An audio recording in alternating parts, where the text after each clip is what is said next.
32 assists. I told them, right before we went on the court, out on the court in the second half, I said that's the team that you're gonna face in the playoffs, and at some point you're gonna have to make a stand. And to our guys' credit, they did. If you guys know me, I'm not the moral victory guy, but there is a good team in our locker room, and they're trying to find their way, and they're trying to find their rhythm, and they continue to fight, and I appreciate that. It doesn't feel good right now, but once they get that rhythm, watch out. Any more questions? Was it? Yeah, Doug, you got the 48 threes you're looking for tonight, Yep. 23 makes. Yep. Keegan just looked like he was a player from a couple of years ago. How important is it in this last stretch of games, his last 11, to get him rolling and to make sure that that's the player he goes into the offseason as? When I communicate with Keegan, whether it's verbally or through text or whatever, I tell him how important he is to us, how much I respect and appreciate what he does, because I've done what you do, and it's not easy. So when he's smiling and engaged the way that I know that he can be, I'm super, super excited for him. This is going to be an important off season for him once that time comes, to grow and to continue to evolve. But I think he's in a good place, and I try to make sure he understands how important he is.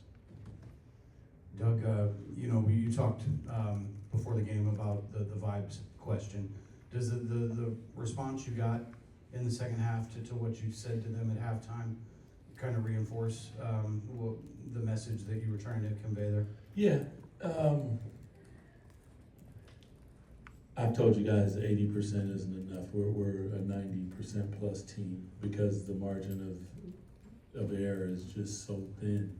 And I think that what our guys have to understand is the consistency at which you approach something is everything for us. That means effort, that means attention to detail, that means extra efforts, possession game, trying to create extra possessions, whether that be steals, whether that be offensive rebounds, whatever it is.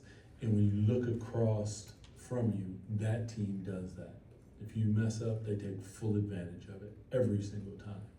And we're gonna get there because we keep demonstrating that we can.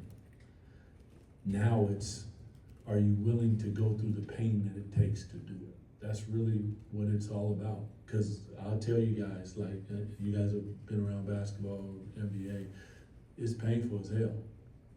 And that's why not everybody does it. Because if it was easy, everybody would do it, but it's not easy. And sometimes you don't feel good. There's a lot of different things that go into it. And that's why I addressed the whole point, because when I talk to them, your spirit gotta be right. Get your spirit right. Because you come in here with the wrong spirit, you will get the hell beat out of you. And it almost happened. And then all of a sudden they said, nah, we ain't dropping the rope. We about to get at it. And when they did, we saw the result. And that's the team that's in the locker room. Unfortunately, it's not the team that continues to show itself for 48 minutes. And I know that's hard, but we're not accepting anything less. So there will be a time, and when that time comes, you'll feel it.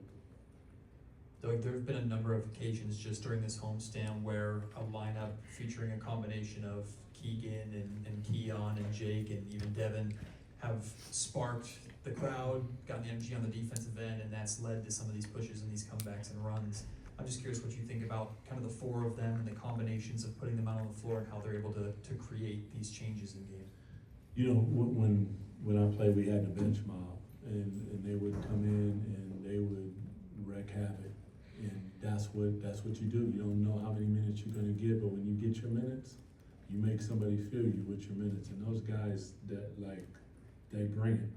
they diving on the floor, they in the passing lanes, they are playing a style of basketball that's super handsy, and you ain't gonna be able to call them all. And if you do, good for you. But the point is, people are gonna feel us, and that's what I'm here for. So proud of all those guys, cause they bring it whenever they step on the floor, yeah.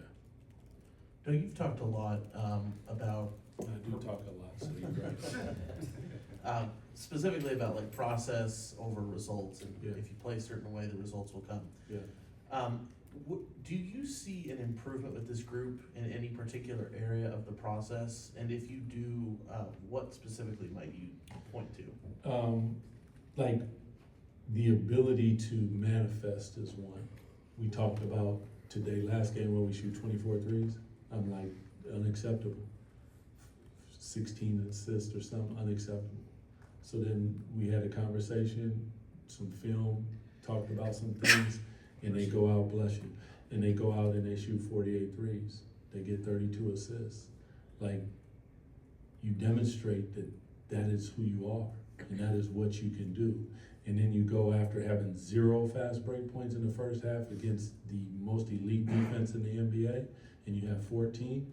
Like, these are all micro steps to where we want to go, but again, it's about the consistency, the ability to defensively fly around the floor, touch people, contest, not give up. Like, these are things that you might look past sometimes. I do not, because I know that all those things are winning attributes.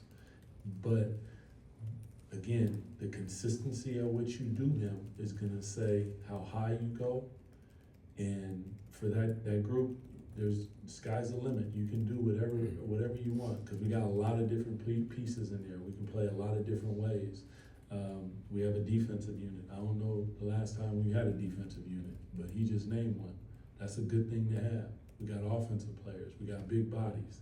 We got guys that are willing to hit some people. Like, all those things are important. So I see a lot of improvement in a lot of different ways, where the flash, the quick thing to look at is like, we didn't win. And yeah, that pisses me off, because I want to win and I want to get to where we want to go. But I know, like, sometimes winning to cover all that up, and it'll be trash underneath. And I'm not here for that. Last one, Johnny. Coach Christie, in that fourth quarter, team was already behind 107-94, and then OKC, went off on a 12-0 run and decided to clear the benches. At that point, what did you just feel? It's like you feel like your team, had enough. They gave you their all. It's time to hang it up.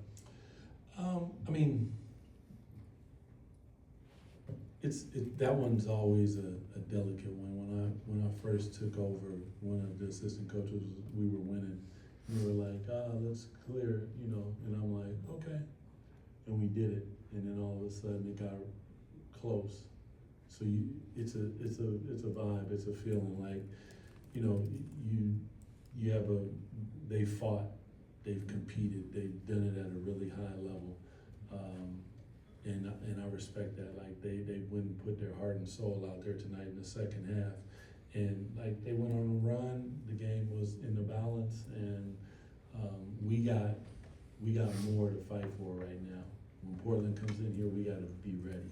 We cannot be half-stepping, because that's a team that will beat you. So it's more about us making sure that everybody is healthy, no mishaps. Can you keep fighting to the end? Yeah, you can, and the group that we put in did. Doug came in and did what Doug does. He hit buckets. So it's a tough call, because I'm one that wants to be bloody till the end. But at the same time, I gotta understand and respect our guys, and have a bigger view of what this is the 360-degree view, not just the personal. I want to keep fighting, and they will fight. I know that. And I think that, and I hope that all of our fans felt that. Is there more? There is, and we will bring you more. Thanks, everyone. Thanks, Doug. Appreciate y'all. Walker,